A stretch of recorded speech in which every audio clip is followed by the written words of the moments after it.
Esselamu Aleyküm, hər vaxtınız xeyir olsun. Biz istəməsək də həyatımıza broiler toyuqları daxil olur.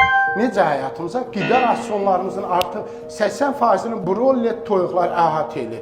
Yaxşı, bu broiler toyuqlar 40 günə yetişir. Bizə hansı fəsadlar törədir? Əlbəttə, sabah sizin üçün bunu geniş video paylaşacağım. Sadəcə məlumat üçün bildirirəm.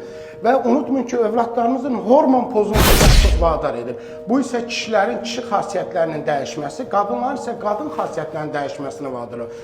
Hormonlu toyuqlar bizə hansı faciəvi təsirlər edir və bu toyuqlar nə ilə qidalanır?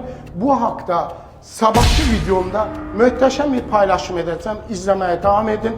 Mən sizlər üçün əhatəmizdə olan qidaların tərkiblərini və bizə olan zərərləri haqqında məlumat verəcəm. Faydalı qidalar haqqında isə gələn həftəki videomuzda olacaq. Özünüzdən müğayət olun, Allaha əmanət olun, izləməyə də davam edin. Hələlik. Esselamu Aleyküm.